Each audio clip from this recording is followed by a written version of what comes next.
সুপ্রিয় দর্শকবৃন্দ, এখন দেখবেন সামাজিক সমস্যা বিষয়ক অনুষ্ঠান তির্যক জীবনযাত্রা। গ্রন্থনা এনামুল হক এনাম, উপস্থাপনা রাজিয়া সুলতানা তুন্না, প্রযোজনা মাসুদে হাসান।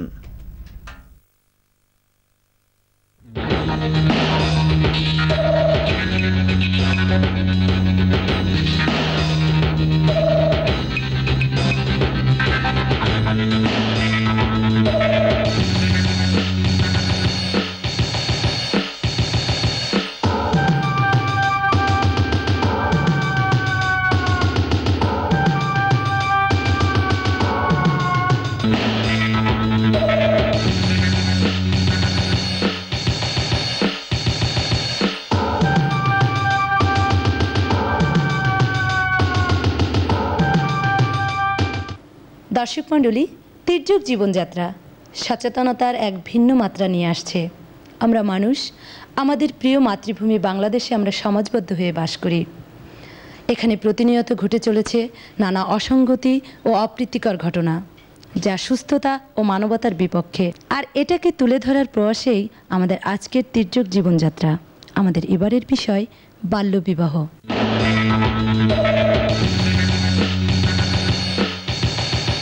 সুপ্রিয় দর্শক, আমরা এখন কথা বলছি নারায়ণগঞ্জ জেলার সোনারগাঁ থানার মদনপুর গ্রামের হালিমার সাথে। আমার 11 বছর বয়সে বিবাহ হয়েছিল। স্বামী অনেক বিষয় নিয়ে অত্যাচার করত, মারধর করত। এর সাথে ননদ, দেবর এরাও করতো, শ্বশুর শাশুড়িরাও করতো। মারধর কইরা কইরা আমার বাপের বাড়ি পাঠাই দিত। সেইখানে কিছুদিন থাকলেই আবার নিয়ে যাইতো, আবার দিত, আবার নিয়ে যাইতো। এরকম কইরা হঠাৎ করে একদিন ডিভোর্স করে ফেলায়। আমার মেয়ে হয়। মেয়ে হওয়ার পরে তারপর মেয়েরে আমার কাছে না বললেই মেয়েরে নিয়ে যায়। এখন লোক সমাজে যে যা মুখে বলতে পারে তাই বলে, না বলা কথা বলে। নিজে পারি তো ঠাই পাই না, কোথাও ঠাই পাই না। এখন আমি চাই স্বাধীনভাবে বাঁচতে, 10 জনে যেভাবে চলে এইভাবে চলতে। আমার একটা ভালো বিবাহ আসলে মানুষ মন্তব্য দেয়, ভাঙ্গা ফেলায়। আমার বাবা মা ভুল করে যে আমাকে ছোটবেলা বিবাহ দিয়া ভুল করছে। আমি যেই সমস্যায় ভুগতেছি, বাংলাদেশে যেন আর কোনো মেয়ের এই সমস্যা না হয়, আর কোনো বাবা মা যেন এই কাজটা না করে। বাল্যবিবাহ আমাদের সমাজের একটি দুষ্টু ক্ষত। রাষ্ট্রীয় ও সামাজিক বিধিনিষেধ থাকা সত্ত্বেও গ্রাম বাংলার মানুষ অশিক্ষা ও দরিদ্রতার কারণে সচেতনতা হারিয়ে দিনে দিনে এই ক্ষতিকর ঝুঁকির দিকে অগ্রসর হচ্ছে। বাড়ছে নিরাপদ মাতৃত্বের ঝুঁকি। আর এই ঝুঁকি থেকে সমাজকে মুক্ত করার উদ্দেশ্যে আমাদের আজকের অনুষ্ঠান। এবার দেখুন এ বিষয়ে একটি নাটিকা।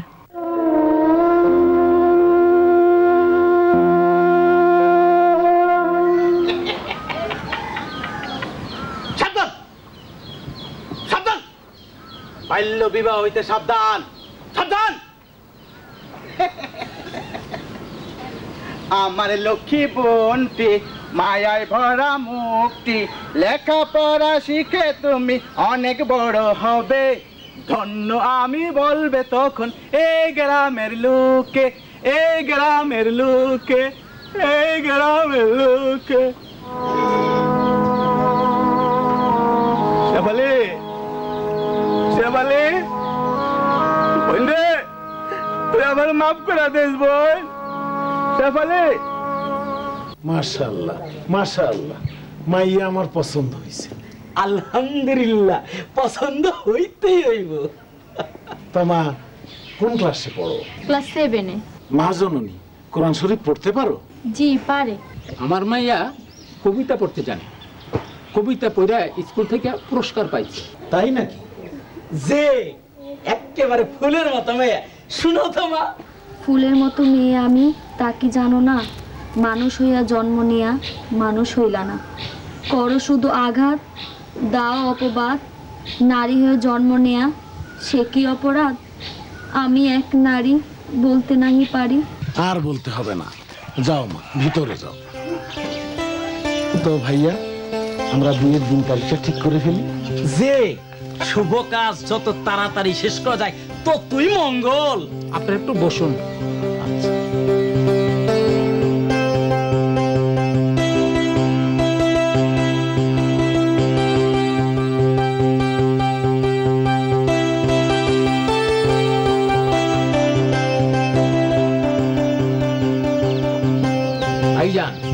আগামী 27 তারিখ শুক্রবার বিয়ার দিনটা ঠিক করে ফেলাম। আলহামদুলিল্লাহ। না না না মাস্টার সাহেব, মাস্টার সাহেব, মাস্টার সাহেব, মাস্টার সাহেব, মাস্টার সাহেব, মাস্টার সাহেব, মাস্টার সাহেব মইরা যাইব। মারা যাবে? কে মারা যাবে?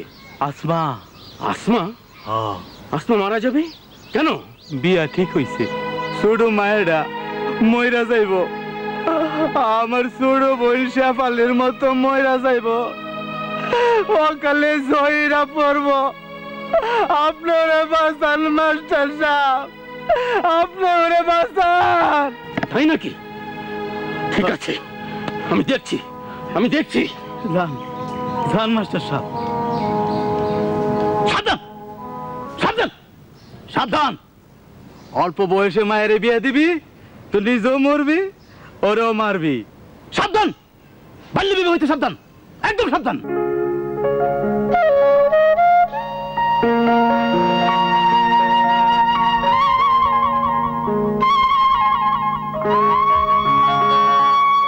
সিদ্দিক, শেফালিকে হোসেন খুব ভালোবাসতো তাই না রে? জি মাস্টার সাহেব, বাপ মা মরা বোনডারে নিজের মেয়ের মতোই ভালোবাসতো। অল্প বয়সে মেয়েটাকে বিয়েও দিল। আচ্ছা। প্রসবের সময় মেয়েটা মারা গেল, সে থেকে হোসেন এখন পাগল। Sad, really very sad. মানুষ যদি কোনো কিছু করার আগে সব কিছু ভেবে চিন্তে করতো তাহলে মানুষ অনেক বিপদ থেকে বেঁচে যেত। বিয়া তো ঠিক হয়ে গেছে। আরে দূর, বিয়া ঠিক হয়েছে, কবুল তার কাছে নাই, দরকার হলে আমি হেড স্যারের কাছে যাব। ওই তো স্যার আছে। আসসালামু আলাইকুম স্যার। ওয়ালাইকুম আসসালাম। কিরে মা, তুই কাঁদছিস কেন? স্যার ওর তো বিয়া ঠিক হয়ে গেছে। হ্যাঁ, আমিও শুনেছি। স্যার, আমি এখন বিয়া করতে চাই না, আমি লেখাপড়া করতে চাই। লেখাপড়া কইরা অনেক বড় হইতে চাই। অবশ্যই তুমি লেখাপড়া করবে, তুমি একজন মেধাবী ছাত্রী, তোমাকে নিয়ে তো আমাদের অনেক আশা ভরসা। কিন্তু বাজান যে আবার বিয়া ঠিক করে ফেলাইছে। হবে না এই বিয়ে, চলো আমার সাথে।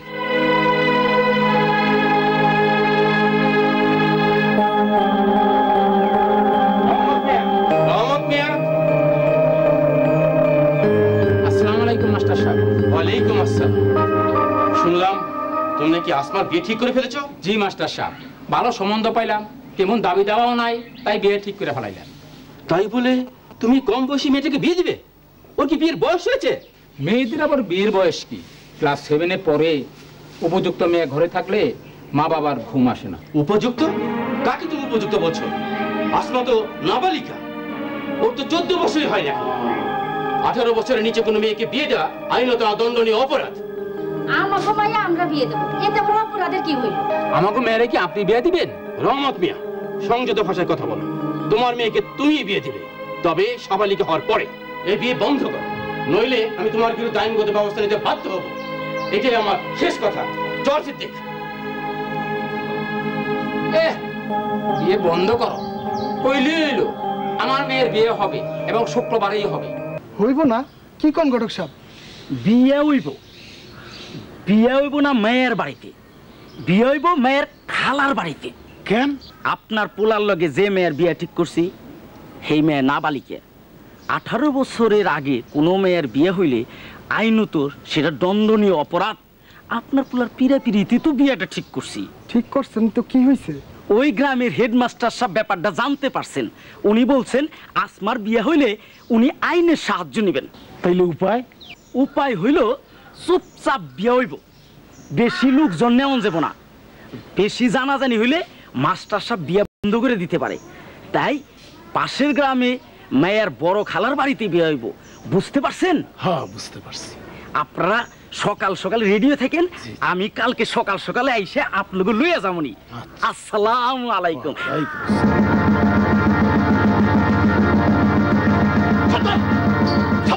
একদম একদম সাবধান, সাবধান, সাবধান। ভুল সিদ্ধান্ত, ভুল সিদ্ধান্ত, ভুল সিদ্ধান্ত। নাই বাঁচতাছি, নাই বাঁচতাছি, হুসেন আলী বাঁচতাছি। হুসেন আলী তুই এমন করছিস কেন? কি হয়েছে তো? মায়ের জীবন ধ্বংস হয়ে যাবো গা, মায়ের জীবন ধ্বংস হয়ে যাবো গা, সেটাই বাঁচতেছে, বিয়া হইতেছে। তুই শান্ত হবি আলী, চল তুই চল আমার সাথে, দেখি কেমনে বিয়ে হয়। ওইদিকে না, ওইদিকে না, কোথায় যাবে? আকবর চল আমার সাথে, চল জলদি চল।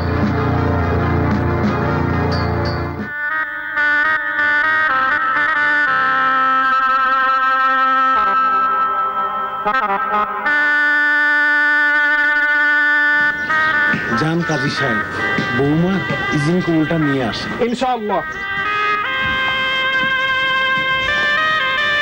বলো মা, বিসমিল্লাহ কবুল। থামো, বন্ধ করো এই বিয়ে। মাস্টার সাহেব আপনি? হ্যাঁ আমি রহমত মিয়া, তোমাকে আমি বলেছিলাম এই বিয়ে বন্ধ করো, কিন্তু তুমি আমার কোনো কথাই শুনোনি। সাংবাদিক সাহেব, ওর ছবি তুলুন, পেপারে ছাপিয়ে দিন, লিখুন এক বাবা তার মেয়েকে নিজ হাতে কুরবানি দিচ্ছে। আমি আমার মেয়ের কুরবানি দিয়েছি মানে? অবশ্যই আপনি আপনার মেয়েকে কোরবানি দিচ্ছেন। একটা অপ্রাপ্তবয়স্ক নাবালিকা মেয়েকে বিয়ে দেওয়া আর কোরবানি দেওয়া একই কথা। কি করতেছেন আপনি? সাংবাদিক সাহেব ঠিকই বলেছে আসমার মা। আসমা একজন মেধাবী ছাত্রী, ওর স্বপ্ন ও অনেক বড় হবে, আর আমাদেরও বিশ্বাস সুযোগ পেলে ও অনেক লেখাপড়া শিখতে পারবে। লেখাপড়া করাইতে টাকা লাগে মাস্টার সাহেব। আপনি জানেন না এই সরকার বিনা বেতনে মেয়েদের ডিগ্রি পর্যন্ত লেখাপড়ার ব্যবস্থা করেছে? তুমি এখন বলো এই বিয়ে তুমি বন্ধ করবে কি না, না হলে আমি কিন্তু থানায় ফোন করতে বাধ্য হব। মাস্টার সাহেব, আমরা মূর্খ সূর্খ মানুষ, এত কিছু আমরা বুঝিও না, জানো না। আপনারা আমগো চোখ খুলে দিছেন। আমার একটা মাত্র মাইয়া, এর শিক্ষিত বানাইয়া অনেক বড় করুম, মানুষের মতো মানুষ করুম। আপনি শুধু দোয়া করবেন আমার মেয়ে যেন মানুষ হতে পারে। আপনারা যাই, এই বিয়ে হবে না। হইব না মানে? এই যাবেন, আপনি কি যাবেন না? হইব না বিয়ে, হইব না, হইব না বিয়ে। বাজার বাজার, আমি খুব খুশি হয়েছি তুমি এই বিয়ে বন্ধ করছো। আমি আবার লেখাপড়া করতে পারো, লেখাপড়া করে আমি অনেক বড় হবো। মাস্টার সাহেব, আমার মেয়েকে আপনার হাতে আমি তুলে দিলাম। তাহলে তোমরা বলো, বাল্য বিবাহ যদি হয় আমরা এখন কথা বলছি শাহিন আক্তারের সাথে। 13 বছর বয়সে শাহিনের বিয়ে হয়েছিল। আমরা তার মুখেই সমস্যার কথাগুলো শুনবো। আমার বিয়ে হয় 13 বছর বয়সে। তো আমার হাজব্যান্ড যখন স্বল্প আয়ে চাকরি করে তখন আমার গার্ডিয়ান বিয়ে দেন। আমার উঠে নেওয়ার পরে যখন 5-6 মাস অতিবাহিত হয়ে গেল, তখন হাজব্যান্ড টাকা পয়সা দিতে পারতেছে না, তারপরে মানে ভরণ পোষণ দিতে পারতেছে না পুরোপুরি। তো ওই মুহূর্তে ননদরা, শাশুড়ি বাড়ি সবাই মানে মানসিক নির্যাতন, শারীরিক নির্যাতন করছে। তখন আমি কাজকর্ম জানি না ঠিক মতন, কথাবার্তা চালাবে, তখন তো ছোটো মানুষ, জানতাম না। তো আমার বাবার বাড়িতে নিয়ে আসে। আসার পর উনি আবার আমাকে দেশে বাড়িতে রাইখা বিয়ে করছে। বিয়ে করার পরে আমার একটা ছেলে আছে, ছেলের বয়স 10 বছর। আমার ছেলে আমার কাছে আছে। এখন আমি আমার ছেলেকে নিয়ে খুব কষ্টে আছি, কিন্তু লেখাপড়া খরচ, প্রাইভেট পড়া, আপনার স্কুলের বেতন, কাগজ কলম সমস্ত নিয়ে আমি একটু সমস্যা আছি। এখন আমি তো পরিবারের মধ্যে আইসা এখন আমি একজন সবার করুণার পাত্রী না। আমার মতন অল্প বয়সে তাতে কারো বিয়ে না হয়। আমি মনে করব যে সব দিকে মেয়েরা স্বাবলম্বী হয়ে পূর্ণ বয়স হয়ে তারপরে বিয়ে শাদী হোক, আর সমস্ত কিছু দেখাশোনা করে তারপর একজন ভালো পাত্র দেখে যেন বিয়ে দেয়, তাদের জীবনটা যেন লাঞ্ছিত বঞ্চিত না হয়। সুপ্রিয় দর্শক, আমরা এখন কথা বলছি ডাক্তার সুরাইয়া আফসারার সাথে। বাল্যবিবাহ একটা সামাজিক ব্যাধি, যা আমাদের সমাজে শুধু সামাজিকভাবেই ক্ষতি করে তা না, শারীরিকভাবেও অনেক ক্ষতি করে থাকে। এর প্রভাবটা আসলে চট করে বোঝা যায় না, এর প্রভাবটা দীর্ঘমেয়াদী। বাল্যবিবাহ ছেলে এবং মেয়ে উভয়ের উপরেই ক্ষতি সাধন করে শারীরিকভাবে। তো এক্ষেত্রে দেখা যায় ছেলেদের থেকে মেয়েদের উপরেই শারীরিকভাবে ক্ষতিটা বেশি করে। ছেলেদের ক্ষেত্রে দেখা যায় ওরা অনেক আগে বিয়ে করে ফেলে, অনেক আর্লি বিয়ে করে, যার জন্য অনেক সংসারের অনেক দায় দায়িত্ব তাদের ঘাড়ে এসে পড়ে। আবার সামাজিক কিংবা মানসিক চাপের কারণে তাদেরকে অতিরিক্ত পরিশ্রম করতে হয়, তো এই কারণে তাদের স্বাস্থ্যহানি ঘটে। তো এক্ষেত্রে দেখা যায় মেয়েদের স্বাস্থ্যহানি ঘটে অতিরিক্ত কাজের জন্য, অতিরিক্ত কাজের চাপের জন্য, এবং তারা সচেতন থাকে না নিজের সম্পর্কে, নিজের পুষ্টি সম্পর্কে সচেতন থাকে না, তো যার জন্য তাদের স্বাস্থ্যহানি ঘটে। আর দেখা যায় একটা জরিপে দেখা গেছে বাংলাদেশে অধিকাংশ মেয়ে, প্রায় 50% মেয়েরই বিয়ে হয়ে যায় 18 বছরের নিচে। কিন্তু চিকিৎসা বিজ্ঞান মতে দেখা গেছে যে 18 বছর পর্যন্ত মেয়েদের বিভিন্ন অর্গান, বিভিন্ন অঙ্গ প্রত্যঙ্গ ডেভেলপ করতে থাকে। তো 18 বছর আগে বিয়ে হলে দেখা যায় যে তারা স্বভাবতই গর্ভধারণ করে ফেলে। তো এক্ষেত্রে গর্ভধারণের ফলে তাদের যে কোমরের হাড় তো বিকশিত হচ্ছে না। তখন প্রসবকালীন যে সমস্যাগুলো দেখা দেয়, যে জটিলতা দেখা দেয়, তার জন্য মায়ের মৃত্যুর ঝুঁকি হার অনেক বেড়ে যায়। যেমন বিলম্বিত প্রসব, বাচ্চার মাথা মূত্রথলিতে আটকে যাওয়া, প্রস্রাবের রাস্তা আটকে যাওয়া। তো এই ক্ষেত্রে মায়ের যে পরবর্তী যে সমস্যাগুলো হয় সেটা হতে পারে ফিস্টুলা হতে পারে, যেমন প্রস্রাবের রাস্তা ছিঁড়ে যেতে পারে, জারু ফেটে যেতে পারে, অতিরিক্ত রক্তক্ষরণ হতে পারে, মৃত বাচ্চা প্রসব করতে পারে। এরকম অনেক সমস্যা আরও দেখা যায়। পাবনা জেলার সাথিয়া থানার বাল্যবিবাহের শিকার আলেয়ার সাথে আমরা এখন কথা বলছি। আমার 12 বছর আমার বাবা মা বিয়ে দিয়েছিল। আমি স্বামীর সংসার বুঝতাম না। শ্বশুর শাশুড়ি আমার নির্যাতন করত, তাদের কথা শুনে আমার স্বামীও নির্যাতন করত। বাড়ির থেকে আমার মারিয়া বের করে দিছে। এখন আমি বাসায় বাসায় কাজ করে খাই। আমরা এখন কথা বলছি বিশিষ্ট আইনজীবী সহকারী অ্যাটর্নি জেনারেল ফজিলাতুন্নেসা বাপ্পির সঙ্গে। বাল্যবিবাহ সম্পর্কে একজন আইনজীবী হিসেবে আপনার অভিমত? বাল্যবিবাহ একটি সামাজিক অভিশাপ।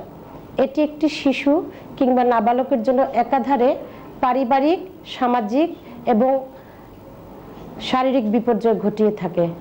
বাল্যবিবাহ আমাদের বাংলাদেশ সহ এই উপমহাদেশে প্রাচীনকাল থেকেই প্রচলিত রয়েছে। মূলত কুসংস্কার, অশিক্ষা, অনগ্রসরতা, ধর্মান্ধতা ইত্যাদি নানাবিধ কারণে কোনো কোনো ক্ষেত্রে দারিদ্রতা এবং কোনো কোনো ক্ষেত্রে বখাটেদের উৎপাত থেকে অভিভাবকরা তাদের কন্যা সন্তানকে রক্ষা করার জন্যই এই বাল্যবিবাহ দিয়ে থাকেন। বাল্যবিবাহের সংশ্লিষ্ট আইন সম্পর্কে আমাদের কিছু বলবেন কি? বাল্যবিবাহ নিরোধকল্পে আমাদের দেশে বাল্যবিবাহ নিরোধ আইন 1929 প্রচলিত রয়েছে। এই আইনটি বাংলাদেশের সকল নাগরিকের জন্য প্রযোজ্য এবং যে যেখানেই থাকুক না কেন সমগ্র বাংলাদেশে এই আইনটি কার্যকর হবে। এই বাল্যবিবাহ নিরোধ আইন অনুযায়ী শিশু বা নাবালক বলতে সেই ব্যক্তিকেই বোঝাবে পুরুষ হলে যদি তার বয়স 21 বছরের কম হয় এবং নারী হলে যদি তার বয়স 18 বছরের কম হয়। এবং বাল্যবিবাহ আইন অনুযায়ী এই আইনের অধীন কেউ যদি অপরাধ করে, অর্থাৎ 21 বছরের কম পুরুষ কিংবা 18 বছরের কম নারীর সঙ্গে যদি বিবাহ সংগঠিত হয় তাহলে এটি আইনত অপরাধ বলে গণ্য হবে। এখানে একটি বিষয় উল্লেখযোগ্য যে বিবাহের উপর অর্থাৎ বাল্য বিবাহের উপর নিষেধাজ্ঞা আরোপ করাই হচ্ছে এই আইনের মূল উদ্দেশ্য। বিবাহটি কি বৈধ না অবৈধ এই বিষয়ে কিন্তু এই আইন কোনো প্রশ্ন তুলে না। আরেকটি বিষয় হচ্ছে যে বাল্য বিবাহ যদি সংগঠিত হয়ে থাকে তাহলে এখানে শাস্তির বিধানটি কি? এখানে এই আইনে বলা হয়েছে যে বাল্য বিবাহে অর্থাৎ শিশু বিবাহকারী কিংবা বিবাহের সঙ্গে সহায়তা করেছে সংশ্লিষ্ট অভিভাবক কিংবা শিশুর পিতামাতা কিংবা যেই ব্যক্তি এই বিবাহটি পরিচালনা বা ব্যবস্থা করেছেন সেই ব্যক্তিকে দোষী সাব্যস্ত করে শাস্তির বিধান রাখা হয়েছে। আর এই শাস্তিটি হচ্ছে সর্বোচ্চ 1 মাস বিনাশ্রম কারাদণ্ড বা জরিমানা 1000 টাকা কিংবা উভয়বিধ দণ্ডে দণ্ডিত করা যাবে। এখন বাংলাদেশের একজন নাগরিক হিসেবে একজন আইনজীবী হিসেবে বলতে চাই আমি যে বাল্যবিবাহ রোধকল্পে যে এই আইনটি রয়েছে এই আইনটি কিন্তু পর্যাপ্ত নয়। এই কারণে পর্যাপ্ত নয় যে এটা সাজার মেয়াদ একেবারেই কম। সুতরাং এই শুধু তো আইন করেই এই অপরাধ রোধ করা যাবে না। একদিকে যেমন সামাজিক দৃষ্টিভঙ্গির পরিবর্তন ঘটাতে হবে, আমাদের আরও সচেতন হতে হবে, প্রচার প্রচারণা বাড়াতে হবে, ঠিক তেমনিভাবে এই আইনটিরও কিন্তু পরিবর্তন প্রয়োজন। এর সাজার যে মেয়াদ রয়েছে যেটি 1929 সনে এই আইনটি প্রচলিত হয়েছিল, বর্তমান যুগ অনেক এগিয়েছে, সমাজ অনেক পাল্টেছে, সুতরাং এই আইনের পরিবর্তন অতীব জরুরি। আরেকটি বিষয় হচ্ছে যে নাবালক কিংবা শিশু এটি কিভাবে নির্ধারণ করা যাবে। এক্ষেত্রে আমি বলতে চাই যে জন্ম নিবন্ধন একটি শিশুর প্রথম আইনি অধিকার। এই জন্ম নিবন্ধনের মাধ্যমে প্রমাণ করা যাবে যে শিশুটি নাবালক, শিশুটি শিশু, এবং এই জন্ম নিবন্ধন না করার কারণেই একটি পরিসংখ্যানে দেখা যাচ্ছে যে 10 থেকে 19 বছর বয়সী 2/3 শিশু কিন্তু বাল্য বিবাহের শিকার হচ্ছে। সুতরাং আমার সুপারিশ থাকবে, আমার পরামর্শ থাকবে, অবশ্যই আপনারা আপনাদের সন্তান যখন জন্মগ্রহণ করবে আপনারা তাদের জন্ম নিবন্ধন করবেন। এবং সমাজের সকল সচেতন নাগরিকের কাছে আমার একজন আইনজীবী হিসেবে আমার একটি সুপারিশ থাকবে যে বাল্য বিবাহের বিরুদ্ধে আসুন আমরা প্রত্যেকে জনমত গড়ে তুলে শিক্ষার প্রসার ঘটিয়ে এবং দারিদ্রতা দূর করে আমরা বাল্য বিবাহ রোধ করি। তাহলে কন্যার বয়স বিষয়ে কে নিশ্চিত হবেন? বাল্য বিবাহ নিরোধ আইন অনুযায়ী বরের দায়িত্ব হচ্ছে কন্যার বয়স সম্পর্কে নিশ্চিত হওয়া। আরেকটি বিষয় আমি এখানে উল্লেখ করতে চাই যে এই আইন অনুযায়ী নাবালিকা যে কন্যা শিশু থাকে তার কিন্তু কোনো শাস্তির বিধান নেই। সুপ্রিয় দর্শক মণ্ডলী, আমরা এখন কথা বলছি আইন ও সংসদ বিষয়ক মন্ত্রণালয়ের মাননীয় প্রতিমন্ত্রী অ্যাডভোকেট কামরুল ইসলামের সাথে। বাল্য বিবাহ রোধে আপনারা কি কি পদক্ষেপ নিয়েছেন? আসলে এই ব্যাপারে আমাদের সবচেয়ে সমাজকে সচেতন করতে হবে। সমাজ সচেতনতা যতটুকু বৃদ্ধি পাবে, সমাজে যে মূল্যবোধের অবক্ষয়, নিম্ন মধ্যবিত্ত থেকে শুরু করে নিম্নবিত্ত মানুষের যে মধ্যে যে প্রবৃত্তি, বাল্য বিবাহ দেওয়ার যে প্রবৃত্তি, নিম্ন মধ্যবিত্ত এবং নিম্নবিত্ত সংসারে যে বাল্য বিবাহ দেওয়ার যে প্রবৃত্তি, তা রোধ করতে তাদেরকে সচেতন করতে হবে। সেই সচেতন করার জন্য তাদেরকে আরও সজাগ হতে হবে এবং তাদেরকে এগিয়ে আসতে হবে। এনজিও যেগুলো আছে, যেগুলো সাধারণ মানুষকে নিয়ে কাজ করে, যে সমস্ত এনজিও, তারাও সমাজে এই সচেতনতা বৃদ্ধির জন্য কাজ করতে পারে। সমস্ত এনজিও এবং সামাজিক সংগঠনগুলো যদি এগিয়ে আসে, তারা যদি সাধারণ মানুষকে এই ব্যাপারে সচেতন করার জন্যে মাঠে নামে, তাহলে মানুষ সচেতন হবে। যতই সচেতন হবে মানুষ, ততই বাল্য বিবাহ রোধ করা সম্ভব। শুধু আইন দিয়ে রোধ করা সম্ভব না। আমাদের বর্তমান যে আইন, সে আইনের দণ্ড অত্যন্ত লঘুদণ্ড। আমরা চিন্তা করছি সেই লঘুদণ্ড দণ্ড একটু বৃদ্ধি করা যায় কিনা, সে ব্যাপারে আমাদের চিন্তা আছে মাথায়। পাশাপাশি মসজিদের ইমাম, এনজিওগুলো, নারী সংগঠনগুলো সবাই মিলে ঐক্যবদ্ধভাবে যদি এই বাল্য বিবাহ রোধে তৎপর হয়, তাহলে আমরা বিশ্বাস করি এই প্রবণতা, বাল্য বিবাহের প্রবণতা রোধ পাবে। দর্শক মণ্ডলী, পরিশেষে আমরা বলতে পারি বাল্য বিবাহ আমাদের সমাজে একটি জাতীয় সমস্যা। এই সমস্যা নিরসনের জন্য সমাজের সর্বস্তরের জনগণকে এগিয়ে আসতে হবে, সচেতনতা পৌঁছে দিতে হবে তৃণমূল পর্যায়ে। আমরা চাই বাল্য বিবাহের মতো দুষ্ট ক্ষতমুক্ত সুস্থ বাংলাদেশ। এই আশাবাদ নিয়েই আজকের অনুষ্ঠান থেকে আমি তূর্ণা বিদায় নিব। তার আগে একটি কথা, আপনাদের ভালো লাগা, মন্দ লাগা এবং কিছুটা সচেতনতার জন্যই আমাদের এই অনুষ্ঠান। তো কেমন লাগলো আমাদের অনুষ্ঠান জানিয়ে লিখুন আমাদের এই ঠিকানায়। প্রযোজক তির্যক জীবনযাত্রা, কক্ষ নং 215, বাংলাদেশ টেলিভিশন ভবন, রামপুরা, ঢাকা 1219। আমন্ত্রণ রইল আগামী অনুষ্ঠান দেখার। ততক্ষণ সবাই ভালো থাকুন, সুস্থ থাকুন। আল্লাহ হাফেজ।